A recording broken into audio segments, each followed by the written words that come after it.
Subscribe कीजिए हमारे channel UP TET C TET preparation को और बेल आइकन को प्रेस कीजिए for latest updates and notifications. Hello friends, welcome to our YouTube channel UP TET C TET preparation. Friends, आज की इस video में हम डीएलएड 4th सेमेस्टर के हिंदी विषय के बहुविकल्पीय प्रश्नों को करवाने वाले हैं। फ्रेंड्स, ये प्रश्न आपके एग्ज़ाम की दृष्टि से काफ़ी महत्वपूर्ण है, इसलिए आप इस वीडियो को लास्ट तक ज़रूर देखें। तो चलिए फ्रेंड्स, स्टार्ट करते हैं। आज का हमारा पहला प्रश्न है, उक्त कथन किसका है?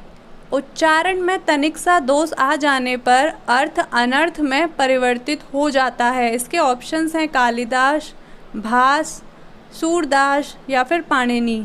तो फ्रेंड्स, यह कथन पाणिनि ने दिया था कि उच्चारण में तनिक सा दोष आ जाने पर अर्थ अनर्थ में परिवर्तित हो जाता है। ऑप्शन दा बिल्कुल सही है। अब क्वेश्चन नंबर 2 है, संस्कृत लेखन का दोष है। इसके ऑप्शंस हैं लेखन हेतु अधूरी जानकारी, लेखन में जल्दबाजी, अनुस्वार तथा अनुनासिक का पर्याप्त ज्ञान ना होना या फिर उपरोक्त सभी। तो फ्रेंड्स, ये सभी ही संस्कृत लेखन के दोष हैं। अगर हमें अनुस्वार और अनुनासिक का ठीक से ज्ञान नहीं होगा तो हम संस्कृत को ठीक से नहीं लिख पाएंगे, और फ्रेंड्स लिखने में जल्दबाजी करेंगे तब भी हम काफ़ी सारी गलतियां कर देंगे, और हमें लेखन हेतु अधूरी जानकारी होगी, हमें संस्कृत का पूरा ज्ञान नहीं होगा तब भी हम लेखन में गलती करेंगे। इसलिए जो ऑप्शन दा होगा उपरोक्त सभी, यह बिल्कुल सही होगा। अब क्वेश्चन नंबर 3 है, व्यंजकों के कितने भेद होते हैं? इसके ऑप्शंस हैं 6, 2, 3 या फिर 4। तो फ्रेंड्स, व्यंजकों के भेद की बात करें तो व्यंजक कुल 3 प्रकार के होते हैं, स्पर्श व्यंजन, अंतस्थ व्यंजन और ऊष्म व्यंजन। फ्रेंड्स, जिनमें जो स्पर्श व्यंजन होते हैं उनकी संख्या 25 होती है, अंतस्थ व्यंजन 4 होते हैं और ऊष्म व्यंजन भी 4 होते हैं। इसके लिए जो ऑप्शन दा होगा 3, यह बिल्कुल सही होगा।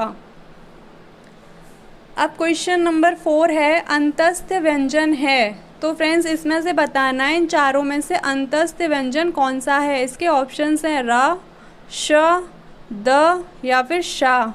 तो फ्रेंड्स, अंतस्थ व्यंजन की बात करें तो कुल अंतस्थ व्यंजन हमने अभी आपको बताया कि 4 होते हैं, जो कि य, र, ला और वा होते हैं। तो इसके में जो रा होगा, ऑप्शन आ में जो रा है, यह बिल्कुल सही है। रा एक अंतस्थ व्यंजन है। अब हमारा क्वेश्चन नंबर 6 है, हर्ष स्वरों की संख्या कितनी होती है? इसके ऑप्शंस हैं 9, 3, 5 या फिर 7। तो फ्रेंड्स, जो ह्रस्व स्वर होते हैं इनकी संख्या 5 होती है, जो कि होते हैं अ, इ, उ, रि और ल। ये टोटल 5 ह्रस्व स्वर होते हैं। ऑप्शन सा बिल्कुल सही है। अब क्वेश्चन नंबर 6 है, ऊष्म व्यंजन है। इसके ऑप्शंस हैं छ, श, ला या फिर या। तो फ्रेंड्स, जो ऊष्म व्यंजन है वह श है। अगर कुल ऊष्म व्यंजनों की बात की जाए तो टोटल 4 ऊष्म व्यंजन होते हैं, श, स, सा और ह। तो इसमें जो श षटकोण वाला है, यह एक ऊष्म व्यंजन है। ऑप्शन बा बिल्कुल सही है। अब हमारा क्वेश्चन नंबर 7 है, संस्कृत में स्वर तथा व्यंजनों की कुल संख्या कितनी है? यानी कि फ्रेंड्स, इसमें हमसे टोटल वर्ण कितने हैं यह पूछा गया है। अब इसके ऑप्शंस हैं 23, 41, 42 या फिर 46। तो फ्रेंड्स, संस्कृत में स्वर तथा व्यंजनों की कुल संख्या 46 है, 46 है। ऑप्शन दा बिल्कुल सही है। अब हमारा क्वेश्चन नंबर 8 है, स्वर के कितने भेद होते हैं? इसके ऑप्शंस हैं 3, 2, 4 या फिर 8। तो फ्रेंड्स, स्वर के भेद यानी स्वर के प्रकार की बात करें तो स्वर कुल 3 प्रकार के होते हैं, ह्रस्व स्वर, दीर्घ स्वर और मिश्रित स्वर। तो ऑप्शन आ बिल्कुल राइट है। अब क्वेश्चन नंबर 9 है, दीर्घ स्वरों की संख्या कितनी होती है? इसके ऑप्शंस हैं 2, 3, 4 या फिर 5। तो फ्रेंड्स, दीर्घ स्वरों की संख्या कुल 4 होती है, जो कि होते हैं आ, ई, ऊ और रे। ये टोटल 4 हमारे दीर्घ स्वर हैं। अब हमारा क्वेश्चन नंबर 10 है, संयुक्त व्यंजन है, इसके ऑप्शंस हैं म, ध, न और त्र। तो फ्रेंड्स सबसे पहले बात करते हैं कि संयुक्त व्यंजन होते कौन से हैं। जो भी व्यंजन दो व्यंजनों से मिलकर बने होते हैं वही संयुक्त व्यंजन होते हैं, जिनमें जो त्र है यह एक संयुक्त व्यंजन है क्योंकि यह ता और रा से मिलकर बना है, इसलिए जो हमारा ऑप्शन दा होगा यह बिल्कुल सही होगा। अब हमारा क्वेश्चन नंबर 11 है, अशुद्ध शब्द की पहचान कीजिए। इसके ऑप्शंस हैं प्रभु, प्रणाम, प्रतिष्ठा या फिर प्रकांड। तो फ्रेंड्स इनमें जो अशुद्ध शब्द है वह ऑप्शन आ है प्रभु, क्योंकि प्रभु नहीं होता है, प्रभु होता है, भा पर छोटे ऊ की मात्रा आती है, इसलिए जो ऑप्शन आ है यह अशुद्ध शब्द है, यही बिल्कुल करेक्ट होगा। अब हमारा क्वेश्चन नंबर 12 है, मौन पठन के दोष हैं। तो हमें बताना है कि मौन पठन के कौन कौन से दोष होते हैं। तो इसके ऑप्शंस हैं भयभीत होकर पढ़ना। फ्रेंड्स ये बिल्कुल सही है, ये मौन पठन का एक दोष होता है कि हम जब डर के पढ़ते हैं तो हम ठीक से समझ ही नहीं पाते हम क्या पढ़ रहे हैं। अंकित होकर पढ़ना या ध्वनि को नाक द्वारा निकालना, ये सभी मौन पठन के दोष हैं, इसलिए जो ऑप्शन दा होगा उपरोक्त सभी यह बिल्कुल सही होगा। अब हमारा क्वेश्चन नंबर 13 है, संस्कृत वर्णमाला को कितने भागों में बांटा गया है। तो फ्रेंड्स इसके ऑप्शंस हैं 2, 5, 4 या फिर 6। तो संस्कृत की जो वर्णमाला है उसको कुल 2 भागों में बांटा गया है, स्वर तथा व्यंजन। ऑप्शन आ बिल्कुल सही है। अब हमारा क्वेश्चन नंबर 14 है, मौखिक पठन के तत्व हैं। इसके ऑप्शंस हैं शुद्ध उच्चारण, स्पष्ट स्वर, मधुर ध्वनि या फिर उपरोक्त सभी। तो फ्रेंड्स ये सभी ही मौखिक पठन के तत्व हैं, इसलिए जो ऑप्शन दा होगा उपरोक्त सभी यह बिल्कुल सही होगा। अब फ्रेंड्स हमारा क्वेश्चन नंबर 15 है, किसी भी भाषा को सीखने का महत्वपूर्ण साधन है। इसके ऑप्शंस हैं समाचार पत्र, दूरदर्शन, पत्र पत्रिकाएं या फिर साहित्य। तो फ्रेंड्स किसी भी भाषा को सीखने का जो सबसे महत्वपूर्ण साधन होता है वह समाचार पत्र होता है। उसको पढ़कर उसमें देखकर आप किसी भी भाषा को अच्छे से समझ सकते हैं। ऑप्शन आ बिल्कुल सही है। अब हमारा क्वेश्चन नंबर 16 है, कबीर की प्रमुख रचना है। इसके ऑप्शंस हैं साखी, सूरसागर, मेघनाद या फिर प्रिय प्रवास। तो फ्रेंड्स इनमें से जो साखी है वह कबीरदास की प्रमुख रचना है। अगर हम सूरसागर की बात करें तो यह सूरदास के द्वारा लिखी गई थी, और कबीर की जो प्रमुख रचना है वह साखी है। ऑप्शन आ बिल्कुल सही है। अब हमारा क्वेश्चन नंबर 17 है, ज्ञानाश्रयी शाखा के प्रधान कवि थे। इसके ऑप्शंस हैं बिहारी, सूरदास, कबीर या फिर तुलसीदास। तो फ्रेंड्स ज्ञानाश्रयी शाखा के जो प्रधान कवि थे वह कबीरदास जी थे। ऑप्शन सा बिल्कुल सही है। अब हमारा क्वेश्चन नंबर 18 है, जयशंकर प्रसाद की प्रमुख रचना थी। इसके ऑप्शंस हैं मंगल घट, विश्व वेदना, ध्रुव स्वामिनी या फिर इनमें से कोई नहीं। तो फ्रेंड्स जयशंकर प्रसाद की जो प्रमुख रचना है वह ध्रुव स्वामिनी है। फ्रेंड्स जो ध्रुव स्वामिनी है यह एक नाटक है, इसके लिए जो ऑप्शन सा होगा वह बिल्कुल सही होगा। अब हमारा क्वेश्चन नंबर 19 है, मैथिली शरण गुप्त का खंड काव्य है। इसके ऑप्शंस हैं पंचवटी, इरावती, प्राणाप्रट या फिर इनमें से कोई नहीं। तो फ्रेंड्स जो मैथिली शरण गुप्त का खंड काव्य है वह पंचवटी है। ऑप्शन आ बिल्कुल सही है।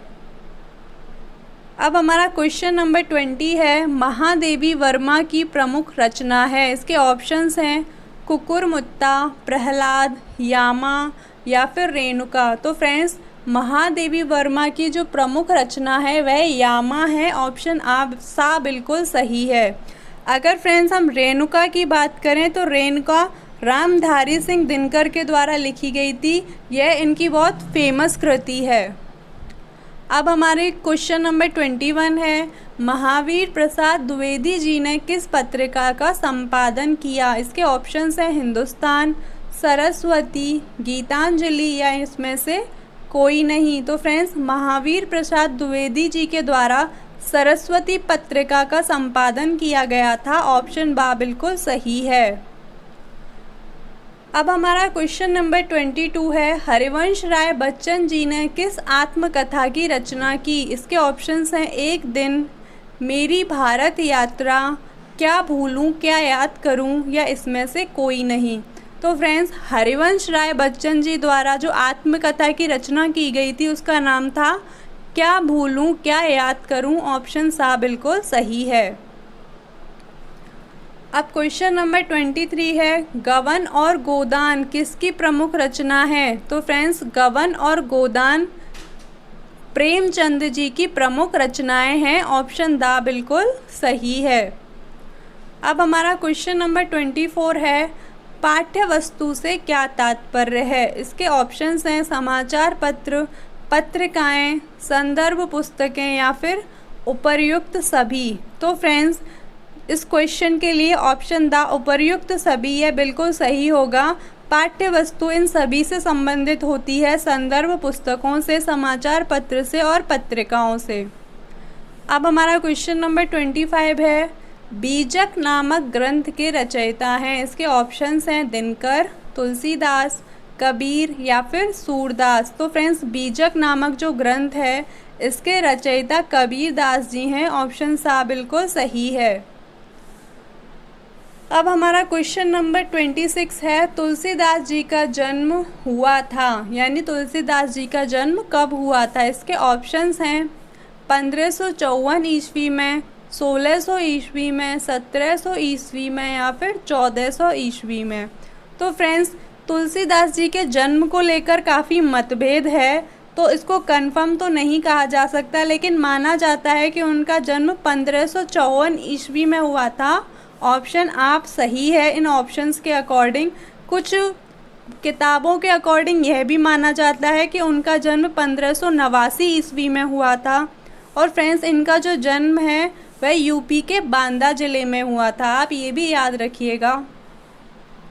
अब हमारा क्वेश्चन नंबर 27 है, बिहारी जी सर्वश्रेष्ठ कवि थे। इसके ऑप्शंस हैं, भक्ति काव्य धारा के, रीति काल के, आधुनिक काल के, या फिर प्राचीन काल के। तो फ्रेंड्स बिहारी जी जो कवि थे वह रीति काल के कवि थे। ऑप्शन बा बिल्कुल सही है।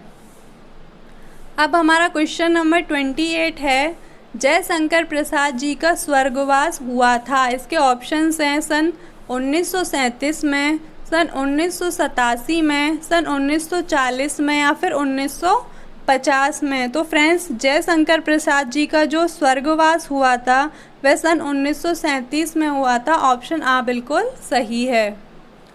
अब हमारा क्वेश्चन नंबर 29 है, परिमल काव्य के रचयिता थे। इसके ऑप्शंस हैं, कबीर, बाबू गुलाब राय, महादेवी वर्मा, या फिर सूर्यकांत त्रिपाठी निराला। तो फ्रेंड्स परिमल जो काव्य है इसके जो रचयिता थे वह सूर्यकांत त्रिपाठी निराला थे। ऑप्शन दा बिल्कुल सही है। अब हमारा क्वेश्चन नंबर 30 है, पंचपात्र के लेखक हैं। इसके ऑप्शंस हैं, श्री पदम लाल पुन्नालाल बख्शी, वाजपेयी जी, डॉक्टर नागेंद्र, या फिर मिश्र जी। तो फ्रेंड्स जो पंचपात्र है इसके लेखक श्री पदम लाल पुन्नालाल बख्शी जी थे। ऑप्शन आ बिल्कुल सही है। अब हमारा क्वेश्चन नंबर 31 है, वीणा काव्य रचना के रचयिता हैं। इसके ऑप्शंस हैं, सुमित्रा नंदन पंत, सोहन लाल द्विवेदी, सुभद्रा कुमारी चौहान, या फिर राम कुमार वर्मा। तो फ्रेंड्स वीणा जो काव्य है इसके रचयिता सुमित्रा नंदन पंत हैं। ऑप्शन आ बिल्कुल सही है। अब हमारा क्वेश्चन नंबर 32 है, राम नरेश त्रिपाठी का जन्म हुआ था। इसके ऑप्शंस हैं, 1989 में, 1905 में, 1904 में, या फिर 1907 में। तो फ्रेंड्स राम नरेश त्रिपाठी का जो जन्म था वह 1989 में हुआ था। और फ्रेंड्स इनके जो प्रमुख काव्य हैं वह मिलन और पथिक, यह काफ़ी फेमस काव्य हैं राम नरेश त्रिपाठी जी के। आप फ्रेंड्स इनको भी अच्छे से याद रखिएगा। अब हमारा क्वेश्चन नंबर 33 है, काशी में नागरी प्रचारणी सभा की स्थापना की थी? इसके ऑप्शंस हैं प्रताप नारायण मिश्र ने, भारतेंदु हरिश्चंद्र ने, श्याम सुंदर दास ने या फिर रामचंद्र शुक्ल ने। तो फ्रेंड्स, श्याम सुंदर दास ने नागरी प्रचारणी सभा की स्थापना करी थी। इस क्वेश्चन के लिए ऑप्शन सा बिल्कुल राइट है। अब हमारा क्वेश्चन नंबर 34 है, हिंदी नवजीवन का संपादन किया था? इसके ऑप्शंस हैं डॉक्टर राजेंद्र प्रसाद ने, हरिभाऊ उपाध्याय ने, राम कुमार वर्मा ने या फिर हजारी प्रसाद द्विवेदी ने। तो फ्रेंड्स, हिंदी नवजीवन का जो संपादन था वह हरिभाऊ उपाध्याय के द्वारा किया गया था। ऑप्शन बा बिल्कुल सही है। अब हमारा क्वेश्चन नंबर 35 है, खूब लड़ी मर्दानी वह तो झांसी वाली रानी थी की रचयिता थी? इसके ऑप्शंस हैं महादेवी वर्मा, मन्नू भंडारी, मीराबाई या फिर सुभद्रा कुमारी चौहान। तो फ्रेंड्स, जो सुभद्रा कुमारी चौहान हैं यह खूब लड़ी मर्दानी वह तो झांसी वाली रानी थी कविता की रचयिता हैं। फ्रेंड्स, इन्होंने यह कविता झांसी की रानी लक्ष्मीबाई के लिए लिखी थी। अब हमारा क्वेश्चन नंबर 36 है, काव्यों महाकाव्यों में सार गर्भित वाक्यों को कहते हैं? इसके ऑप्शंस हैं सूक्ति, छंद, श्लोक या फिर गर्भ वाक्य। तो फ्रेंड्स, जो काव्यों में वाक्य दिए होते हैं उनको हम सूक्ति कहते हैं। ऑप्शन आ बिल्कुल सही है। अब फ्रेंड्स, हमारा क्वेश्चन नंबर 37 है, हितम मनोहारी च दुर्लभम बच सूक्ति किस काव्य की है? इसके ऑप्शंस हैं कुमार संभवम, रामायणम, शिशुपालवधम या फिर किरातार्जुनीयम। तो फ्रेंड्स, यह सूक्ति किरातार्जुनीयम काव्य की है। और फ्रेंड्स, अगर इस सूक्ति के अर्थ की बात करें तो इसका अर्थ होगा हितकारी प्रिय वचन दुर्लभ हैं, यानी कि ऐसे वचन जो हमारे मन को प्रिय लगें ये थोड़े दुर्लभ हैं। आजकल लोग कड़वी बातें ज़्यादा करते हैं। अब हमारा क्वेश्चन नंबर 38 है, विश्व साहित्य के इतिहास में सबसे बड़ा महाकाव्य है? इसके ऑप्शंस हैं रामायण, महाभारत, शिशुपालवधम या फिर श्रीमद् भागवत गीता। तो फ्रेंड्स, जो श्रीमद् भागवत गीता है यह विश्व साहित्य के इतिहास में सबसे बड़ा महाकाव्य है और इसके जो लेखक हैं वह महर्षि वेद व्यास हैं। तो फ्रेंड्स, आप इसको भी याद रखिएगा। अब हमारा क्वेश्चन नंबर 39 है, सुगम शब्द विलोम है, मतलब सुगम का विलोम शब्द बताना है। इसके ऑप्शंस हैं सूक्ष्म, विषाद, दुर्गा या फिर नीरस। तो फ्रेंड्स, यहाँ पर जो दुर्गा है ये दुर्गा नहीं दुर्गम होगा, क्योंकि सुगम का जो विलोम शब्द होता है वह दुर्गम होता है। इसमें जो ऑप्शन सा है यहाँ दुर्गम होना चाहिए था। अब हमारा क्वेश्चन नंबर 40 है, रविंद्र शब्द में संधि है? इसके ऑप्शंस हैं गुण संधि, दीर्घ संधि, यण संधि या फिर वृद्धि संधि। तो फ्रेंड्स, जो रविंद्र शब्द है यह रवि धन इंद्र से मिलकर बना है। यहाँ पे ई और ई मिलकर दीर्घ संधि बनेंगे, इसलिए जो ऑप्शन बा होगा दीर्घ संधि यह बिल्कुल सही होगा। अब हमारा क्वेश्चन नंबर 41 है, जयशंकर प्रसाद की रचना है? इसके ऑप्शंस हैं कामायनी, साकेत, प्रिय प्रवास या फिर पल्लव। तो फ्रेंड्स, जयशंकर प्रसाद की जो रचना है वह कामायनी है। और फ्रेंड्स, कामायनी के अतिरिक्त भी लहर, झरना ये भी इनकी काफ़ी प्रमुख रचनाएं हैं। तो आप इनके नाम भी याद रखिएगा, कामायनी, लहर और झरना। इस क्वेश्चन के लिए ऑप्शन आ बिल्कुल सही है। अब हमारा क्वेश्चन नंबर 42 है, दुर्बल को न सताइए जाकी मोटी हाय उपयुक्त पंक्ति के रचनाकार हैं? इसके ऑप्शंस हैं कबीर दास, रहीम दास, सूरदास या फिर नंद दास। तो फ्रेंड्स, दुर्बल को न सताइए जाकी मोटी हाय यह कबीर दास के द्वारा लिखा गया था। तो इस पंक्ति में कबीर दास जी कहते हैं कि दुर्बल यानी कमज़ोर समझकर हमें किसी को नहीं सताना चाहिए, क्योंकि उसकी जो हाय होती है बहुत प्रभावशाली होती है।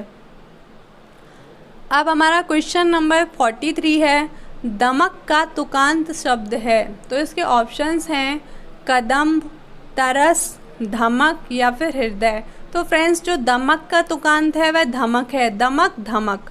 ऑप्शन सा बिल्कुल सही है। अब हमारा क्वेश्चन नंबर 44 है, पुरस्कार कहानी के लेखक हैं। इसके ऑप्शंस हैं प्रेमचंद, महादेवी वर्मा, जयशंकर प्रसाद या फिर बालकृष्ण भट्ट। तो फ्रेंड्स जो पुरस्कार कहानी है इसके लेखक जयशंकर प्रसाद जी हैं। ऑप्शन सा बिल्कुल सही है। अब हमारा क्वेश्चन नंबर 45 है, प्रत्युपकार शब्द में प्रयुक्त उपसर्गों की संख्या है। इसके ऑप्शंस हैं 3, 2, 4 या फिर 1। तो फ्रेंड्स प्रत्युपकार शब्द में कुल उपसर्गों की संख्या 2 है, यानी इसमें 2 उपसर्ग प्रयोग हुए हैं, एक तो प्रति और दूसरा उप। इसमें 2 उपसर्ग हैं। ऑप्शन बा बिल्कुल सही है। अब फ्रेंड्स हमारा क्वेश्चन नंबर 46 है, रेखांकित शब्द में प्रयुक्त समास है। इसके ऑप्शंस हैं अव्ययी भाव, तत्पुरुष, कर्मधारय या फिर बहुब्रीहि। तो फ्रेंड्स रेखांकित शब्द में जो समास है वह तत्पुरुष समास है। रेखांकित यानी रेखा से अंकित, जिसको रेखा से बनाया गया है या फिर रेखा से अंकित किया गया है। तो इस प्रकार का जो समास होता है वह तत्पुरुष समास होता है। और फ्रेंड्स जो तत्पुरुष समास होता है उसमें उत्तर पद की प्रधानता होती है। ऑप्शन बा बिल्कुल सही है। अब हमारा क्वेश्चन नंबर 47 है, शताब्दी एक्सप्रेस के समय पर पहुंचने की संभावना है। तो वाक्य किस प्रकार का वाक्य है? तो इसके ऑप्शंस हैं संकेतवाचक, विस्मयवाचक, संदेशवाचक या फिर विधानवाचक। तो फ्रेंड्स यह एक प्रकार का संदेशवाचक वाक्य है। इसमें यह बताया गया है कि शताब्दी एक्सप्रेस के समय पर पहुंचने की संभावना है, इसलिए इसमें संदेशवाचक जो वाक्य होगा वह बिल्कुल सही होगा। ऑप्शन सा बिल्कुल सही। अब फ्रेंड्स हमारा क्वेश्चन नंबर 48 है, शुद्ध वर्तनी वाले शब्द का चयन करें। इसके ऑप्शंस हैं उपरियुक्त, उपर्युक्त, उपरोक्त या फिर उपरोक्त। तो फ्रेंड्स इन चारों में से जो शुद्ध वर्तनी वाला शब्द है वह है उपर्युक्त। ऑप्शन बा बिल्कुल सही है। अब हमारा क्वेश्चन नंबर 49 है, मेघदूत किस रचनाकार की कृति है? इसके ऑप्शंस हैं माघ, भारवी, कालिदास या फिर भास। तो फ्रेंड्स ये जो मेघदूत है यह कालिदास के द्वारा लिखा गया था। और फ्रेंड्स इनकी एक और बहुत ही फेमस कृति है जिसके बारे में एग्ज़ाम्स में कई बार पूछा जाता है, वह है अभिज्ञान शाकुंतलम। अब हमारा क्वेश्चन नंबर 50 है, सूर्योदय में कौन सी संधि है? इसके ऑप्शंस हैं गुण, दीर्घ, अनुस्वार या फिर वृद्धि। तो फ्रेंड्स अगर सूर्योदय का संधि विच्छेद किया जाए तो सूर्य धन उदय, तो इसमें जो संधि होगी वह हमारी गुण संधि होगी। सूर्य धन उदय यानी आ धन ऊ को मिलके ओ बनेगा सूर्योदय। तो इस प्रकार की जो संधि होती है वह गुण संधि होती है। ऑप्शन आ बिल्कुल सही है। अब हमारा क्वेश्चन नंबर 51 है, कौन सा शब्द अव्ययी भाव समास का उदाहरण है? इसके ऑप्शंस हैं सज्जन, प्रत्येक, गजारूढ़ या फिर द्विपाद। तो फ्रेंड्स इन चारों में से जो अव्ययी भाव समास है वह प्रत्येक है, क्योंकि यह प्रति और एक से मिलकर बना है। इसमें क्या होता है, अव्ययी भाव समास में इसका जो पहला पद होता है वह तो अव्यय होता है और जो दूसरा पद होता है वह एक संज्ञा होता है, इसलिए यह एक अव्ययी भाव समास है। अब हमारा क्वेश्चन नंबर 52 है, शुद्ध वर्तनी वाले शब्द का चयन कीजिए। इसके ऑप्शंस हैं आशीर्वाद, आशीर्वाद, आशीर्वाद या फिर आशीर्वाद। तो फ्रेंड्स इन सब में से जो ऑप्शन दा होगा आशीर्वाद, यह बिल्कुल सही होगा। ऑप्शन दा बिल्कुल सही है, आशीर्वाद इसी प्रकार से लिखा जाता है। तो फ्रेंड्स यह क्वेश्चन आज की वीडियो का लास्ट क्वेश्चन था। आप लोगों को आज की हमारी वीडियो कैसी लगी हमें कमेंट करके ज़रूर बताएं। अगर आपको हमारी वीडियो पसंद आई हो तो वीडियो को लाइक ज़रूर करें और ज़्यादा से ज़्यादा लोगों के साथ फ्रेंड्स इस वीडियो को शेयर करें। और अगर आपको इस विषय में किसी भी तरह की कोई भी परेशानी है तो आप हमसे कमेंट बॉक्स में कमेंट करके पूछ सकते हैं। और फ्रेंड्स आप लोगों की तैयारी के लिए हम लोग आपके लिए ऑनलाइन टेस्ट सीरीज़ को भी लेकर आए हैं, तो फ्रेंड्स आप उनको भी ज़रूर सॉल्व कीजिए। और ऑनलाइन टेस्ट सीरीज़ को सॉल्व करने के लिए आप हमारे टेलीग्राम चैनल नव्या करियर पॉइंट को ज्वाइन करें, जिसकी लिंक हमने डिस्क्रिप्शन बॉक्स में दे दी है। तो फ्रेंड्स अब मिलते हैं हम नेक्स्ट वीडियो में।